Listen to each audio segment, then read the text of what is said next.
Vince Rigoli's Datsun 1200 Ute is currently Australia's fastest street-registered four-cylinder car. After taking the title at the '99 Adelaide Showdown Shootout, Vince ran a 9.3 seconds at 145 miles per hour on methanol. Fiat engine, Fiat bottom end with a Lancia 16-valve head. That gets off, the four-wheel drive Integrale. Got forged pistons, Argo rods. Crank is still standard. Head, nobody believes me, but it is standard. Standard ports, standard valves, standard cams. So, how easily does a Fiat engine fit a Datsun engine bay? Pretty easy. Don't have to cut nothing, no firewall. Say you don't have to have 20 turbo or something on one of these. You have to cut firewall, tunnel, everything. This one here just fits. And turbo boost? I'm running 25 pounds with a methanol. I used to run 28 with a fuel. And now it's making more power methanol and lower boost than it used to make it with a fuel. And the horsepower? It will have about 550 at the wheels, probably 650 flywheel. Now, a few people reckon Vince has some secret that makes this car go so well. So to get the lowdown, we visited Vince's workshop. Other than a Mark I Escort being fitted with an SR20 turbo conversion, nothing strange going on here. We went under the car looking for nitrous lines, but nothing there, although he obviously got a bulk deal on fuel filters. The chassis is virtually standard, and the interior won't win any shows. He runs a Holden Trimatic gearbox and, surprisingly, a lightweight Fiat 132 diff. Not your typical heavy Ford 9-inch. The fuel tank looked normal, but hang on, there's a suspicious jagged hole in the floor. That's just something dropped on it, like a piece of engine or something. So much for that. Nothing left to do but ask Vince what his secret is. People think there's secrets in it and stuff, but it's not. It's nothing really special about it. That's a secret.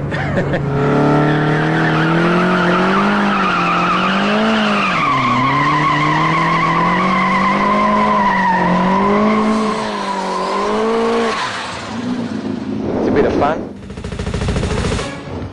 The trouble with this car is that it doesn't really exist. Well, not anymore anyway. It's the RX-7 SP2, built by Alan Horsley of Mazda Motorsport Australia, and it's the one and only prototype. But to understand where this car fits in the RX-7 story, we have to revisit 1993. And a great start for the two Mazdas, a slow start for the Lotus. The James Hardy 12-hour at Mount Panorama, Bathurst. We have a new leader for the time being, mind you. Having won the '92 event, the winning RX-7s were fully rebuilt as the BP Visco cars to take on the Porsche 968 team for '93. Driver now, Gary Walton, who's doing a fabulous job. The two production model RX-7s were allowed limited modifications, increasing power from 176 kilowatts to around 200. The Porsche needs only one more stop. They used more fuel and brake pads than the Porsches, so required more pit stops. Although about 5 seconds a lap quicker than Porsche, each extra pit stop allowed Porsche to take the lead again. There is the race leader, car number 7. After 12 hours, they had changed places 17 times. Car 7 heading to the finishing line now to complete. Despite the attractive formation finish, the RX-7s came in first and fourth, but at least until the two Porsches were disqualified for illegal wheel offsets, giving Mazda the 1-2 prize. After beating Porsche again in '94, the '95 race moved to Sydney's Eastern Creek Raceway, where Porsche ran a model developed in Germany specifically for racing, aimed at finally overcoming the RX-7s. It was the 3.8-litre 911 RSCS, and they ran 3 of them. Yeah, it was a bit of fun out there. The old BP car wouldn't have stood a chance. Mazda Motorsport had to develop an improved version. With the tight Australian budget, Alan Horsley created the RX-7 SP. Homologated as a low-volume production car, it had just one aim: to defeat Porsche for the 3rd time in a row. Still keeping this race very much alive. To achieve this, the 90-kilo lighter SP featured a bigger 120-litre fuel tank to cut down on pit stops, a 3-inch straight-through exhaust system, special endless brake pads on larger assemblies, and a huge rear wing to assist downforce at high speeds. The production version now made 204 kilowatts, but of greater significance to the race car was the availability as a Mazda option of the larger HT15 turbochargers from the Cosmo 20B engine. Although only 10 private buyers ticked this option, they were crucial for the race cars. Unlike the standard sequential setup, the race cars could run reprogrammed ECUs that kept both turbos spinning at the same time. Although increasing lag at low revs, top-end power was sensational, and the 13B now produced about 240 kilowatts. The driver combination of John Bowe and Dick Johnson had little trouble passing Peter Fitzgerald in the leading Porsche. You'll get away with it. Fitzy's not prepared to argue, so that's probably pretty wise at this stage of the day. Firstly for Morgan in car number 4. The Porsches also seemed to find every oil spill on the track. Johnson came in for a full regular stop. The SP's pit stops were greatly reduced and the endless brake pads lived up to their name and were never changed during the entire 12 hours. Stint, 85 minutes on the track. Not quite as sharp as they would have liked, but not a bad one.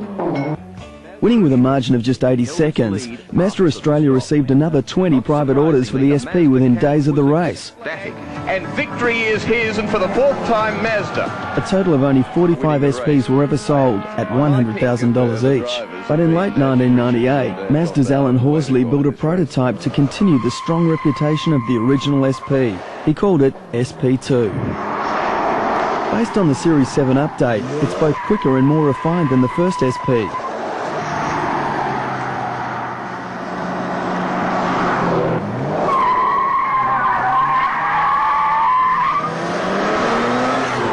Underneath the front spoiler you'll find 2 carbon fibre air ducts.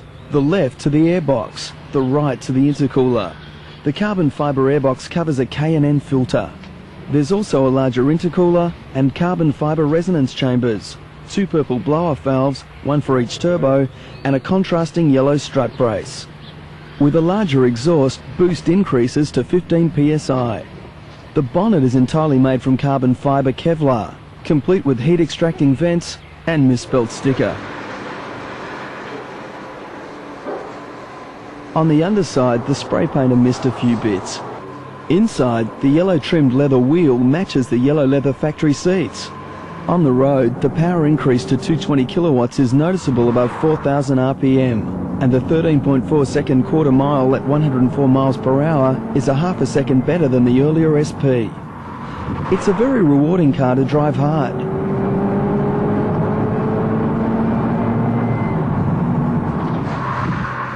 But no one else will ever find that out.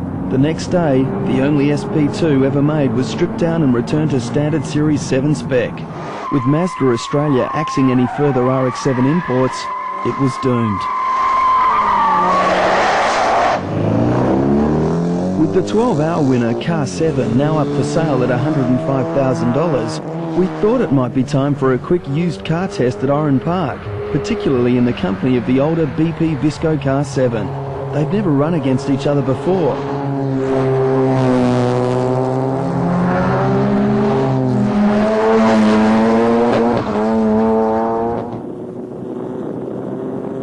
As well as the older car's lesser performance, its road holding was also marginally less. And they've certainly never had a drag against each other before.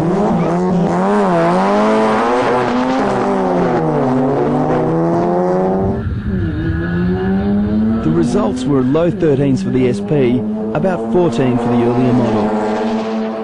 The funny thing about dragging real race cars is that everyone wants to take them on. All of a sudden, there was Lance Warren in the 20B Cosmo from the previous video.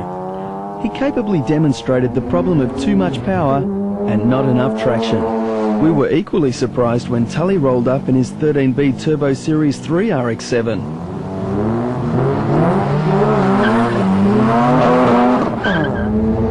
Surprise number 2 was when he won.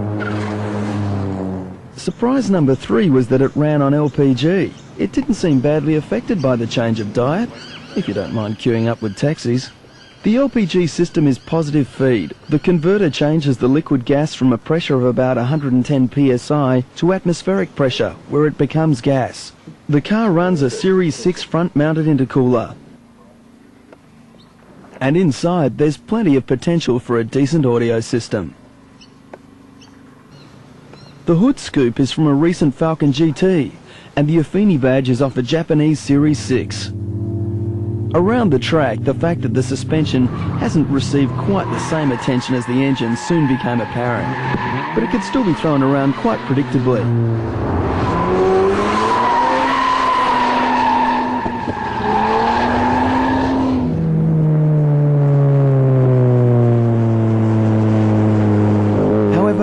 is not the neatest line through a corner. See you later.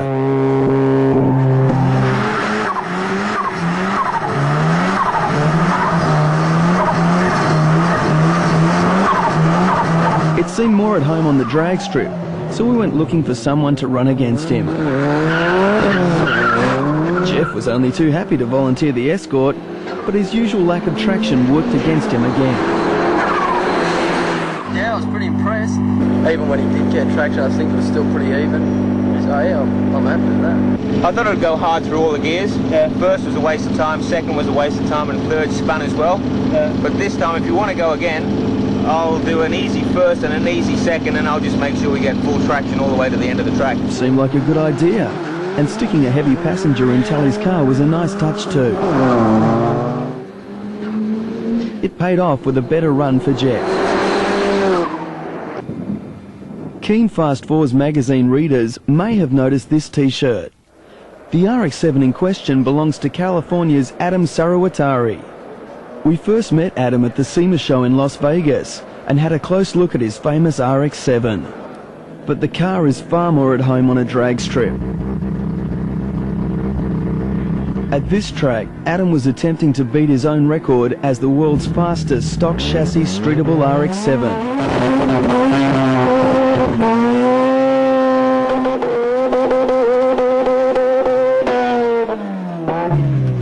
After Adam's curry lunch, the pit crew were called in for cabin ventilation.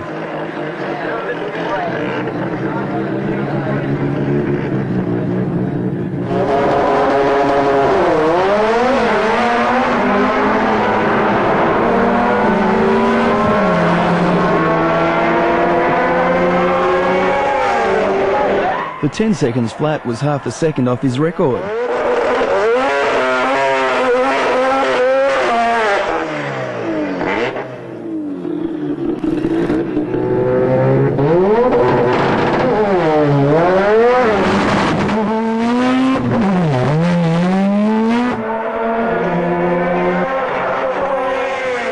The 9.75 was his best for the day.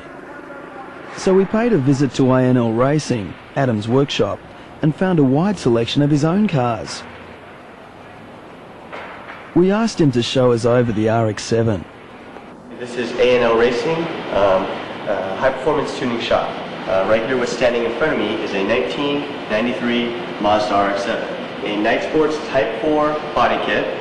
The extreme paint job you see on this vehicle is provided by BASF. It includes Extreme Rainbow, which provides 7 different colors according to the aspect of light, and the car is painted once a year. The wheels you see on it are the brand new Enkei NT03s, and they are wrapped in Nitto NT 501s. The suspension is basically set up very much like a street or road race car, because this car is tested on the street and also used to do the quarter mile. Right here in the front, accenting the headlights, of course, is the REM EMEA headlight kit.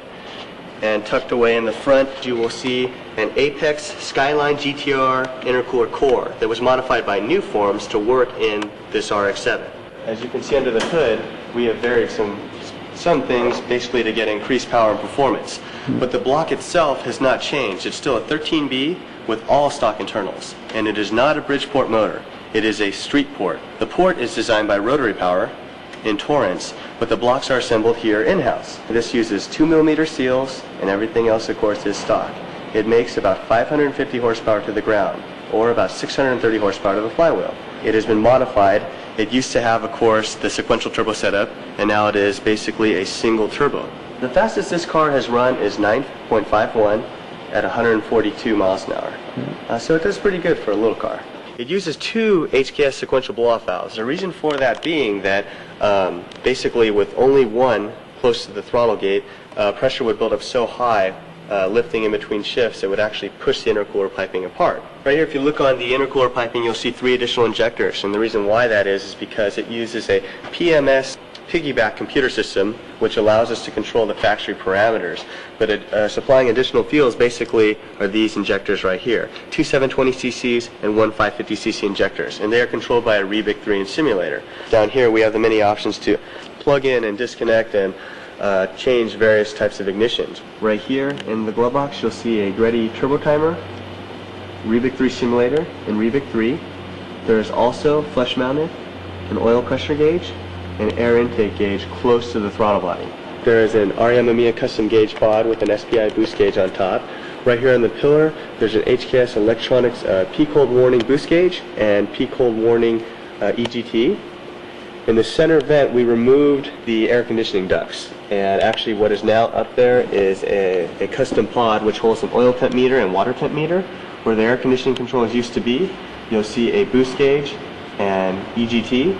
In the custom enclosure where the radio used to be, you will see an air intake gauge that actually reads air intake before the intercooler, not like the other Greddy gauge in the glove box, which is actually before the throttle body.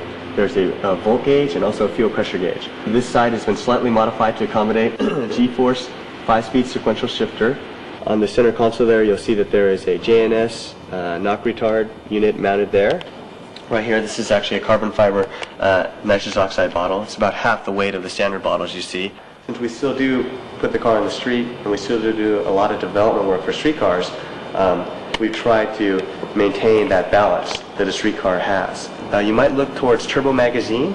The March issue will have a full feature on this and cover a lot of the technical aspects. It will go more into depth of what we see today.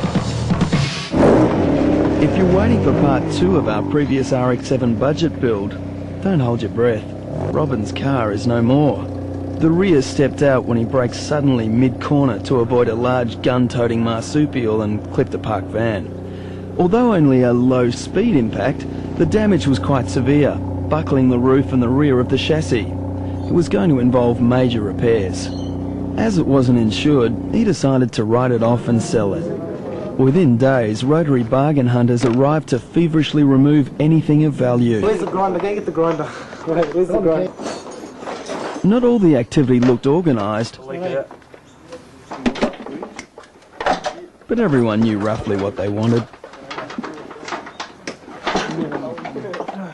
Or didn't want. Yeah.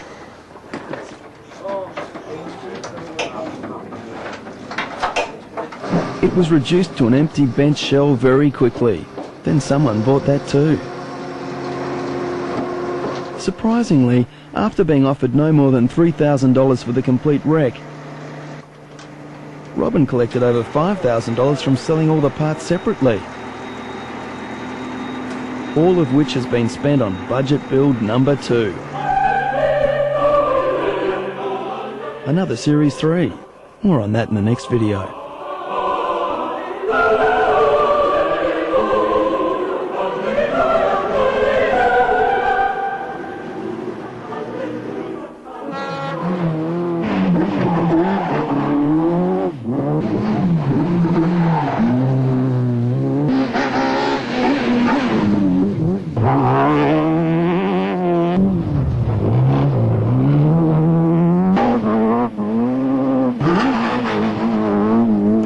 Sayat's Cupra Sport is the basis of Sayat's highly successful Formula 2 rally car, winner of the 98, 97 and 96 F2 World Rally Championship. So when Rod got behind the wheel of the standard road car, we couldn't keep him off the dirt.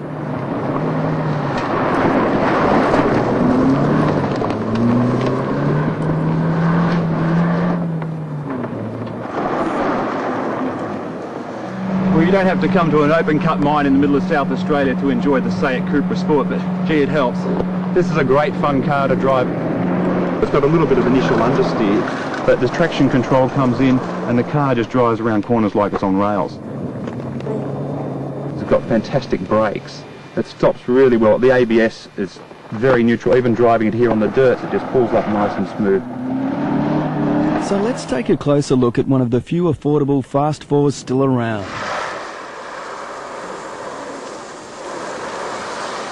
Incidentally, the rule is, you get it dirty, you wash it.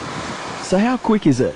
We clocked a 0 to 100 in 8 seconds, and the quarter mile in 15.8. The 2-litre, normally aspirated twin-cam 16-valve produces 110 kilowatts and 180 newton-meters of torque. Not bad figures, but the F2 version makes 194 kilowatts. The front wheels make good use of the power, thanks to the standard EDS traction control system and the Tupperware overflow tank. Inside there's airbags for driver and navigator, and unique elephant scrotum dash material, plus Recaro seats, a trip computer and a typical European layout. Low-profile Michelins with 16-inch alloys are no extra. This is a standard road car, and anybody who buys this car off the rack will really enjoy it. I'm sure there's going to be a lot of guys out there also hotting it up. There's lots of potential here, but all in all, a very drivable, lots of fun car, both on the dirt and out on the road.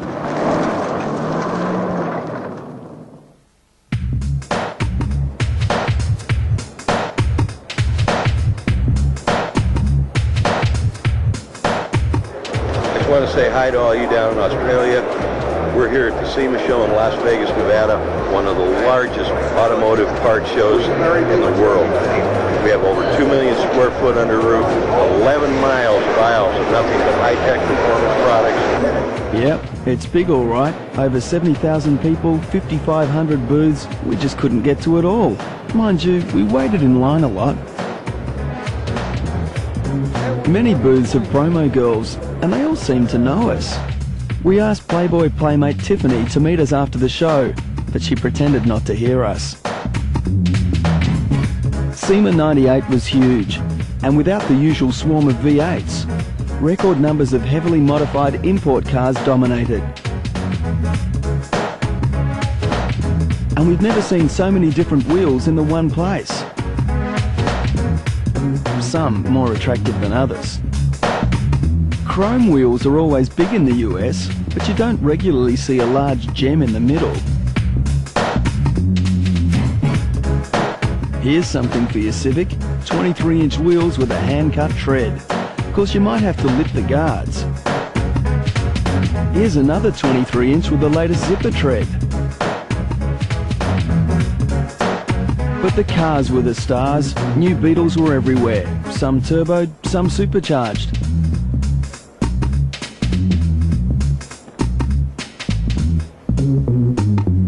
And one roofless conversion. We also found a two-door Golf GTI with a very complex headlight. And Ford showed the new Cougar. Hard to believe, but this car started life as a Honda Integra.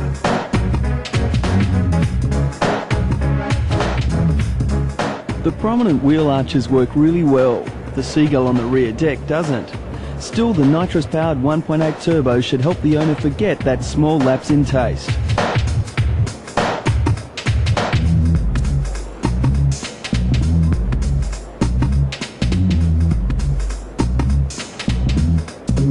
The right-hand drive Evo 5 was a surprising sight, as was the New Zealand Rally Lancer of Jeff Argyle. Dune Racing's Hyper Lemon Sylvia runs a Nissan SR20 turbo engine bored out to 2.2 litres, producing 700 horsepower. That Greddy T88 turbo helps it run quarter miles in 8.8 seconds at 155 miles per hour. The chameleon-painted HKS Supra certainly stood out from the crowd, helped by the 19-inch wheels and a full Veilside body kit. We couldn't find out its output, but the 3-litre twin turbos sure look the part. Honda's US Acura brand showed this Type R version, a car we don't see in Australia, but it's related to an Accord coupe.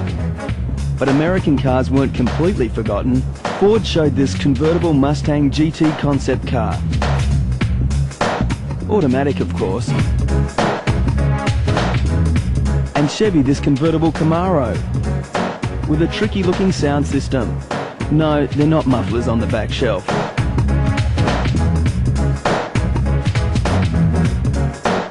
Motor Trend magazine showed the latest design from Carroll Shelby, originator of the Shelby Cobra. Called the Shelby Series 1, only 500 will ever be produced. The 4-litre Oldsmobile V8 makes about 320 horsepower, offering a quarter-mile time of 12.8 and 0 to 100 in 4.4 seconds. Trucks were also well represented. We particularly like this chop-top Dodge with a colourful interior. And in a rollover, the speakers will look after you. This Tonka truck looked big when we first spotted it, but then we found Bigfoot and never looked back.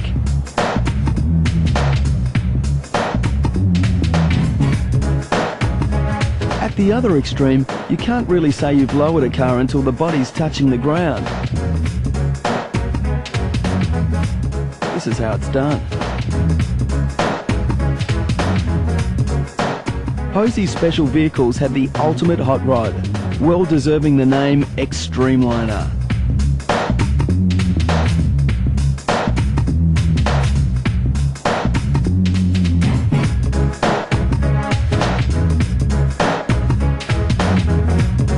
Looking for door handles for an RX-4? Try these. And from Lowrider magazine, as expected, a lowered Chevy with a boot full of hydraulics.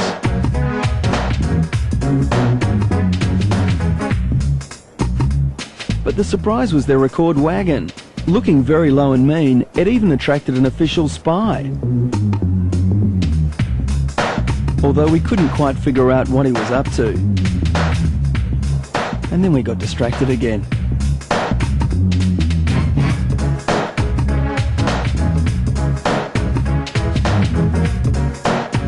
Meanwhile, on the Turbo magazine stand, the serious videos were on display and being competently tidied up.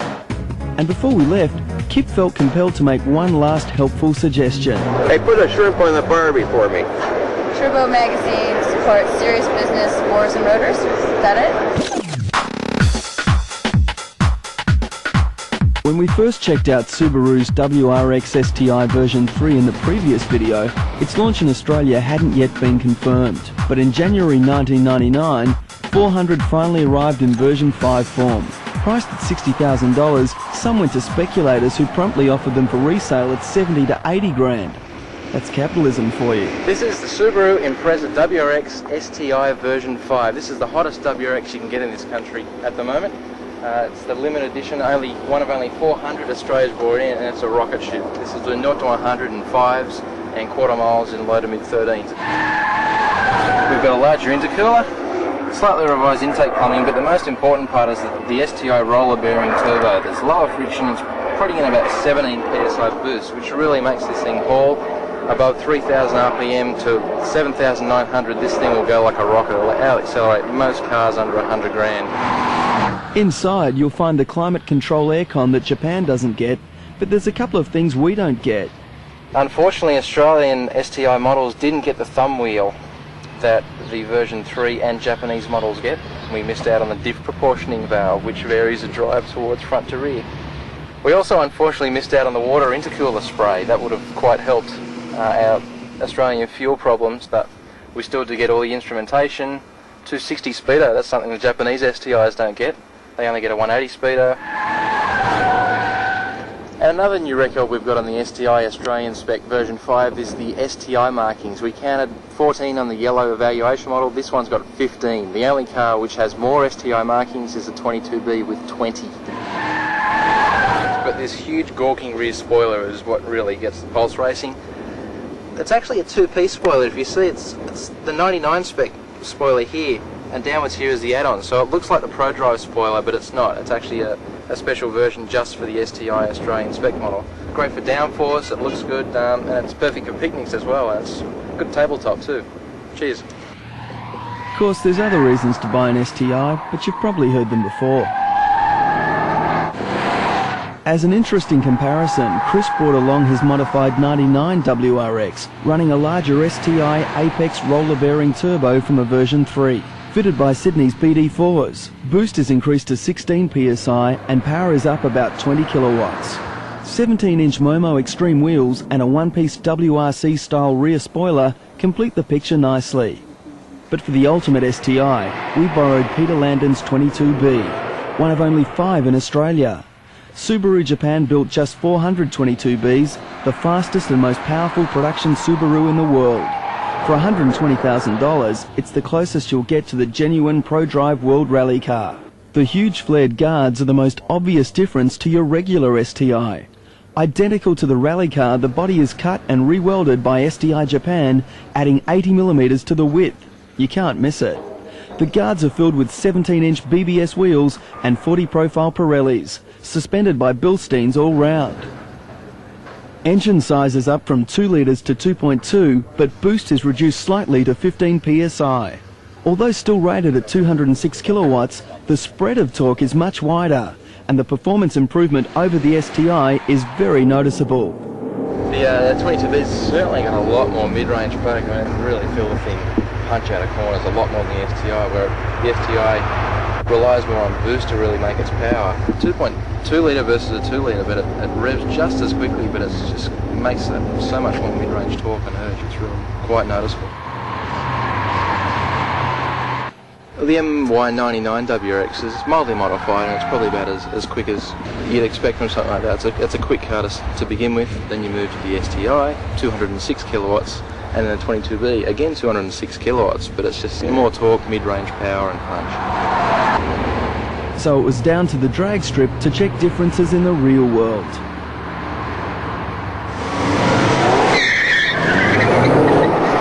On the first try, Peter's 22B got a small advantage by jumping early, but the STI still ended pretty close. The 22B's got a lot of low-down torque. It really grunts away from the line. So I'm looking at the taillights of the 22B quite a bit here. The 99 spec's having a bit of trouble keeping up, but generally it's doing pretty well.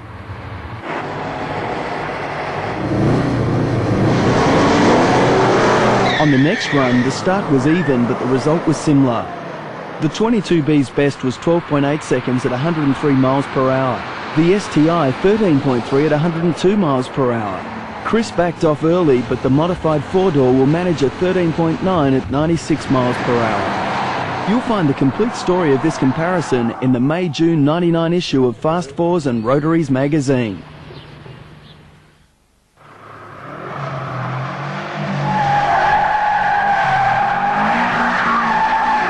Well, we hadn't seen a WRX oversteer before.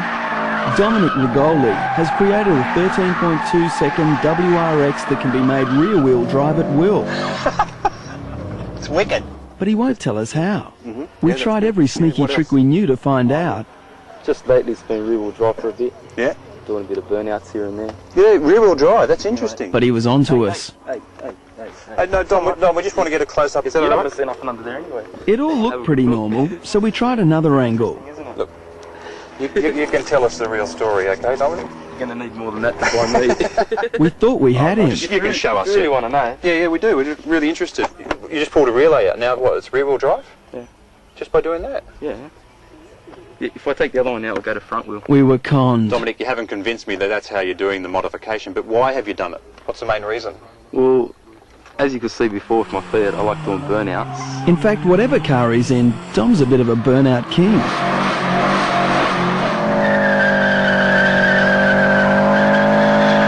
One of the main reasons why I've done it is to go to Canberra with it, do some burnouts, do a show for the crowd, because like it's nothing really special on the outside, but you know, there's been a few people out.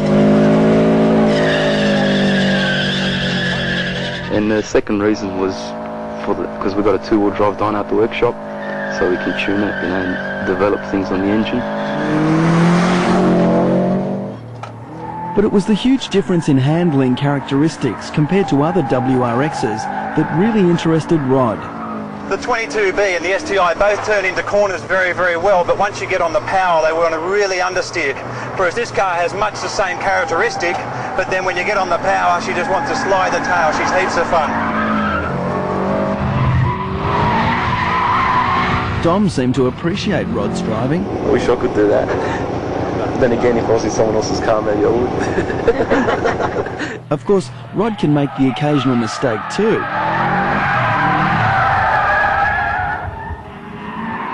And sometimes he still thinks he's in a rally.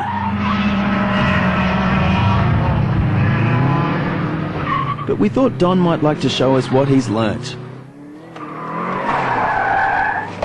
Whoa!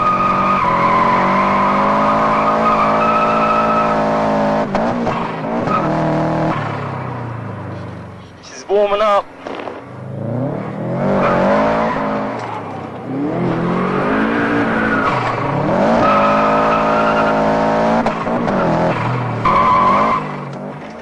Not getting sideways enough.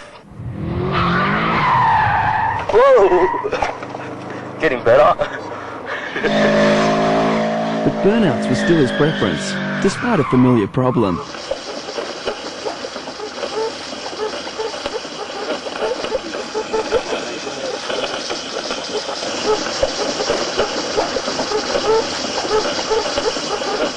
And Dom always understands how to give a high-tech engine the respect it deserves. Now it's time to pull it out and put something good in there.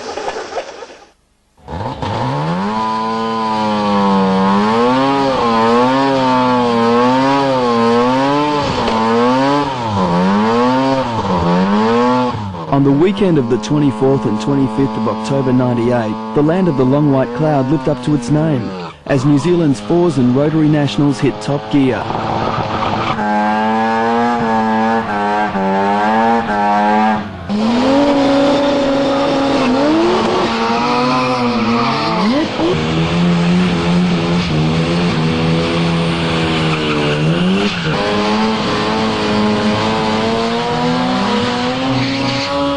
With a new date and much more promotion, the show was the biggest ever.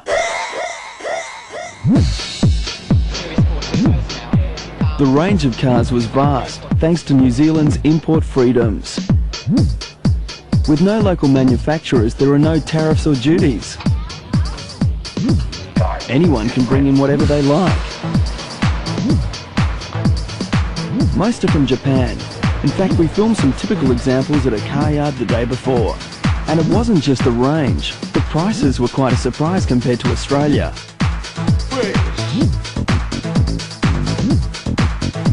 This Skyline GTST was under 20 grand, and that's Kiwi dollars. Here's a GTR for under 50 grand. Or for just 23 grand, how about a Series 6 RX-7? That's about 20,000 Australian dollars. The bastards. Back to the show. Brain damage. This MR2 caught our eye, not just because of the Triple K turbo and Motec computer, but the bar fridge in the rear, a huge Greddy intercooler. The beers fit underneath. Yellow RX-7s were everywhere, but this GP performance car stood out with its 13B twin turbo from a Japanese Cosmo. Now with a single TO4, 1000cc injectors, Greddy intercooler and a claimed 350 horsepower. Inside, more yellow paint. And a door-mounted boost gauge. But Jason Prowey's RX-7 took out most of the awards. The single wiper is just one example of this car's attention to detail. But it extends from the custom-made aluminium grommet on the hood latch cable to the redesigned mount for the oil filter. A well-deserved win for Jason. So with the show and shine, the pie stuffing and the all-important diff pushover for another year, it was down to the drags to see how many quick Kiwis were left in New Zealand.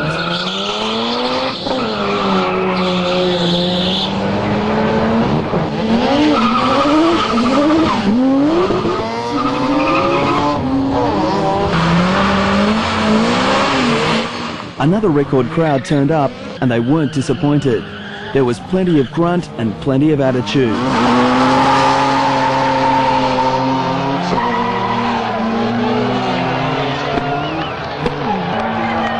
This RX-3 has seen one burnout too many, and its owner took the news as calmly as he possibly could.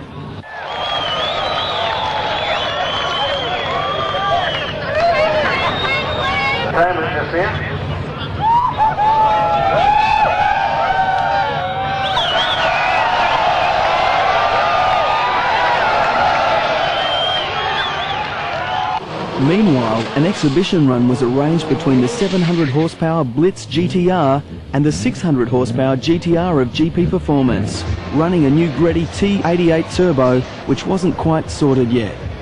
Fortunately, their RX-7 didn't use up all their yellow paint.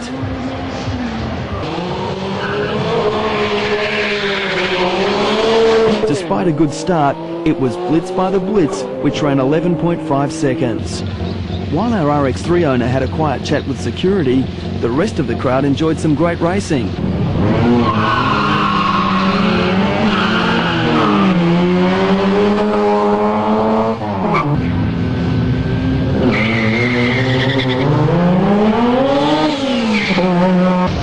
And at least one owner was already preparing for next year. If you're not out to set a new land speed record, then modifying your front-wheel drive hatch to increase performance and improve the handling doesn't have to break the bank. Sydney race driver Rick Shaw took his wife's car around Oran Park to prove the point. In standard form, Nissan's M14 Pulsar Triple S makes about 65 kilowatts at the front wheels from its 2-litre SR20. Well, the SR20 is a very strong engine, and that's proven by the fact that they take so well to being turbocharged. So the stress and strain that they're under in normally aspirated form is not a problem for them whatsoever. With the addition of adjustable cams, K&N air filter, higher flow exhaust with custom extractors and a reprogrammed computer, torque has increased considerably at the bottom end. The engine revs easier and horsepower is up by 30%. They do respond very well to modification. As for the handling, Coney shocks, stiffer springs and upgraded sway bars make a big difference. The modifications to the suspension have made the steering more responsive. It's got a better feel for the road. The car sits flatter so the tyres grip better. Handling's quite neutral. You can induce understeer quite easily. We can also induce oversteer. If we plough into a corner too quickly, and certainly with the brakes on, and just turn the steering wheel, the wheels turn but the car wants to go straight ahead. But if we then roll off the throttle, or we balance the car with the throttle as we turn in more gently instead of aggressively, we can get the car to behave more how we need it to. The 30% power-up package sells for about $2,800, with another $1,500 for the handling kit. Cheap thrills, but not a lot of bills. Hi all my friends down in Australia, this is Dino Don in sunny Southern California for the 13th annual Volkswagen Jamboree. Hold on and don't miss a thing! Some like them air-cooled, some like them water-cooled. But however you like your V-dubs, the most refreshing part of the Jamboree at Orange County Fairgrounds in Costa Mesa was the complete lack of Hondas.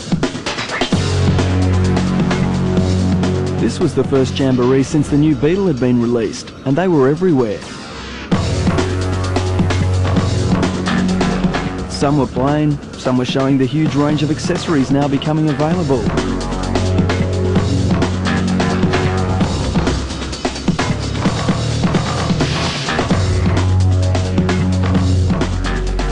Many showed performance enhancements being heavily promoted at the event.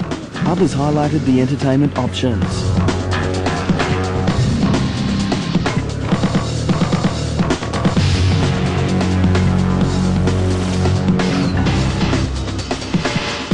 For Aussie buyers, it's good to know a full-size Esky will fit in the boot, but not much else. If history's more your scene, the oldest Beetle at the show was this immaculate 1956 model, complete with the original aircon unit fitted when it first arrived in the US. Hitch ahead when you open the door, and it'll knock you out cold.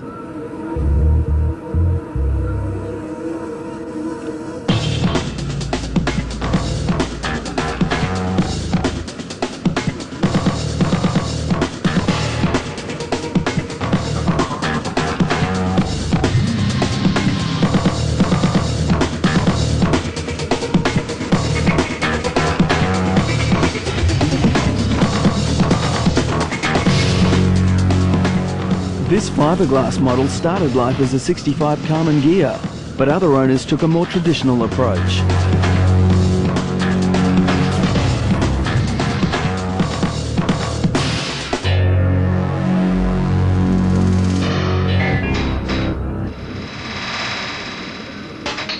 Younger enthusiasts preferred the newer models. This 95 Golf wore a one-of-a-kind wide-body rally kit from Sweden, complete with tiny racing mirrors. To justify its mean appearance, it runs a 3.1-litre supercharged ABT VR6 engine, producing 404 horsepower. It's the fastest street-legal V-dub in the state, with a quarter mile in the low 12s.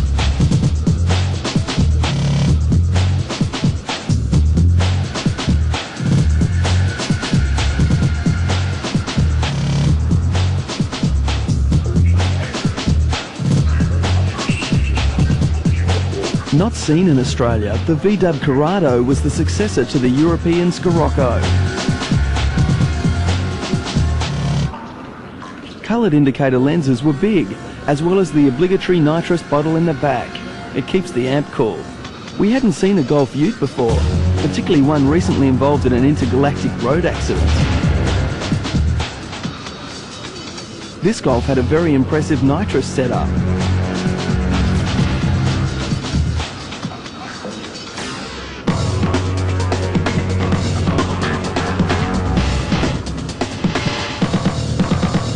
And the racing helmet contrasted nicely with the carbon fibre covered automatic.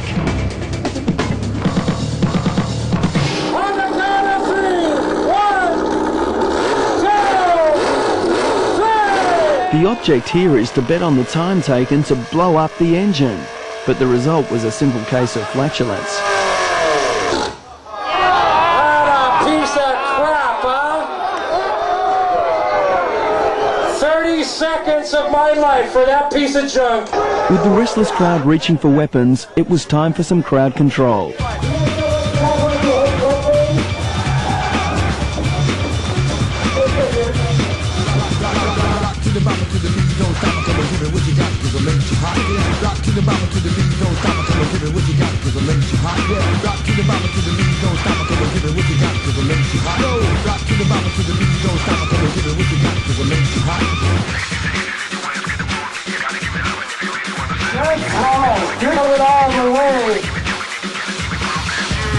We're not sure why this girl had to approach us bottom first, but she did seem to recognise us.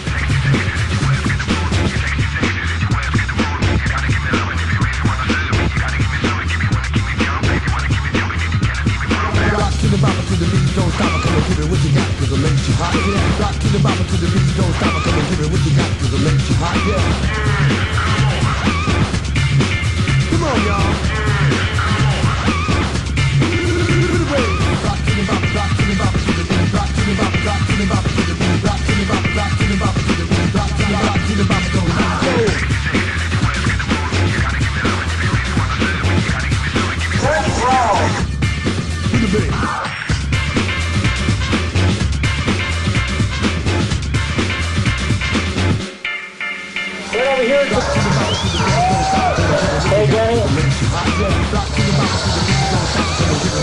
Landshow Performance is going to sponsor the hotels on it. What do you think? Is this hot or what? This Jamboree. The winner was suitably surprised. Are your winners, each and every one of them. Thank you very much. As a reward, they were allowed to judge the watermelon eating competition. I don't know what these guys. It's secret. I'm eating for voices. Swallow your pain. We would have stayed for the result, but who really cares? Besides, the combi stuffing competition was about to begin, and we didn't want to miss a single suffocation. Oh, they want the girls inside too.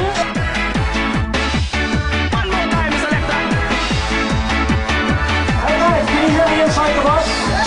On the count of 3, I want you to all scream. And if that doesn't know, see you without that nothing. 4, 5, 6, 7, 8, 5, 10, 21. So many came out, we began to suspect the other door was open. 7, 30, 31, 32, 33, 34, 35, 35 people. Let's give a big round of applause. 35 very sweaty people. Hello, Australia. We love serious boars and rotors.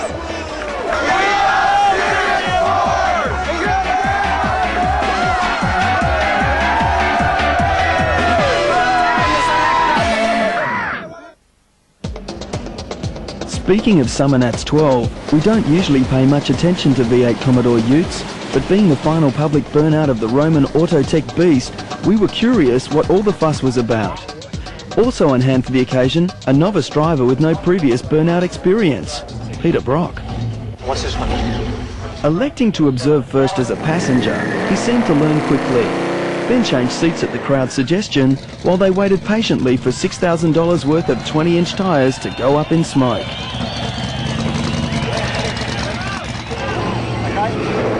So we just hung on.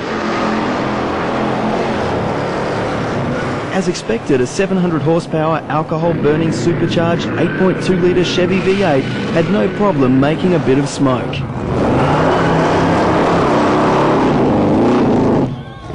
Brock gave the impression he'd driven high-powered Commodores before.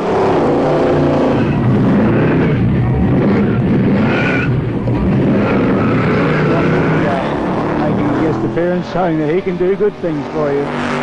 Even the track announcer was getting into it. Brocky is really one of us. Guess that means we're all retired motor racing champions.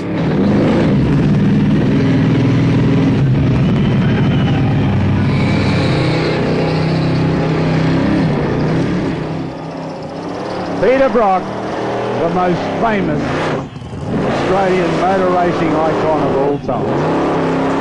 On ya, Brocky.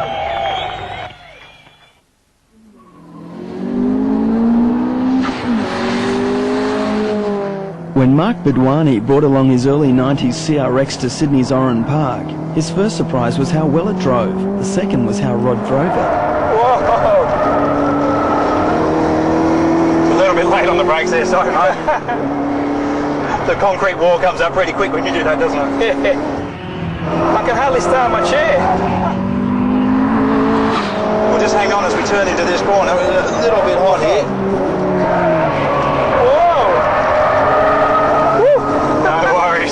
Jeez, that was close. Mark didn't seem like the nervous type. It handles beautifully, very predictable. Got a little bit of left foot braking here just to keep it flat through the corner. But he was hanging on very tight. Whoa! The impressive thing is, 3 or 4 laps around this place, the brakes are holding up, the car's handling terrific. You're getting a bit hot there, I notice. Yeah, I'm sweating here. Mark's CRX looks fairly standard on the outside. So let's stop and have a look under the hood. As set up by Sydney's Croydon Autosports, the standard non-VTEC 1.6 runs a Nissan GTI-R turbo with a front-mounted intercooler, controlled by a Microtech Digi1 Plus. Injectors were upgraded to 550cc units from RC Engineering. The flexibility of the computer allows a boost of 12 psi with a standard 9.5:1 compression ratio. The interior is very tidy with only essential no-frills modifications. Power at the front wheels goes from 76 kilowatts to 135. He hasn't run a quarter mile yet, but we clocked a 0 to 100 time of 5.5 seconds. What I found was when the car was standard and I put the turbo in it, when I just go to accelerate, the whole car just go bang, bang, bang, bang, just vibrate and bounce violently, and I just couldn't take off properly. So as soon as I put the suspension in, lowered the car a bit and stiffened up the shocks, now it just wheel spins and the car just stays real smooth and just takes off really well. The TN 24-way adjustable suspension ties the car down properly. Each strut can be easily adjusted to suit track conditions or driver preference. And you can feel it click, so you bring it all the way to the left to go back to the softest setting, and you go 1, 2, 3, 4, 5, 6, 7, 8. The TN people apparently watched a lot of Sesame Street. It just blew all my expectations. I just couldn't believe how well it handled. I only lost it once, and it's my first time on this track, and it's just, I don't know, it's just great. It didn't really understeer, which most turbo front-wheel drive cars do. We've managed just to hang the tail a little bit, which made it very easy to drive and correct. If it got into a bit of a slide, it wasn't a drum. If you think you can only achieve this sort of handling with a rear-wheel drive car, you need to have a look at some of the fastest Formula 2 rally cars in the world, as well as some of the Super Tourers that they're running in Australia and the UK, to see that front-wheel drive cars can handle really well if they've got the right suspension set up. Also, when you get out on the racetrack or on the drag strip, it's getting good times and a bit of fun to drive as well.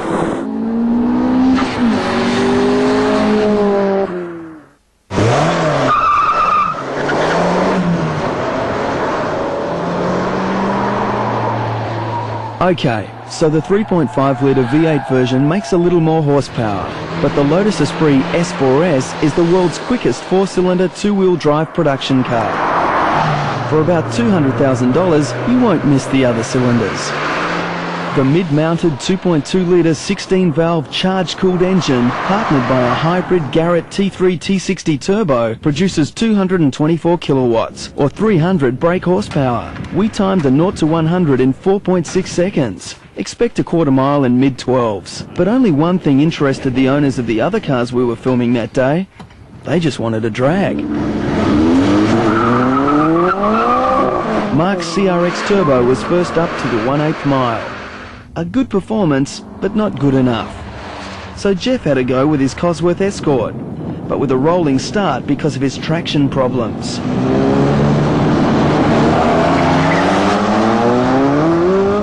It was very close. With better traction he could have won.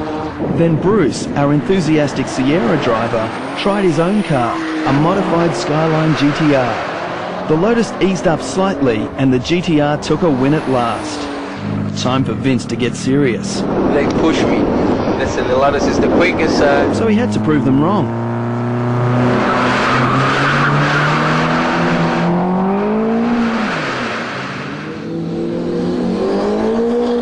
Felt good. Did it? Bit of wheel spin. I backed off like when you started wheel spinning, so I didn't want to have a rev it too much. So I backed off and started catching up, and I pushed it again and just, So we suggested a playoff against the GTR. I don't care, yeah. Okay. Why not? All right. But Bruce didn't seem too keen. I think the old Dado Ute's a pretty quick piece of gear, and it's considerably lighter than what we've got here, so that gives it an advantage. Sure, but you're four-wheel drive. Yes, considerably so. But even if we take the tread pattern or the tyre size, about 4 tyres, we're still smaller than what this gentleman here's got on the back. Come in here and have a talk to us. Yeah. They're trying to line us up against you. Oh, so, but Vince, he won't race against you. Why? Just for fun. Just for fun. But why not? I mean, it's... I don't know. I mean, he's sort of going, so I think he's a bit scared. Not scared at all. Just hand the crown straight over to you now. All right. Not a problem. There you go, you've won anyway. No, thanks. No worries.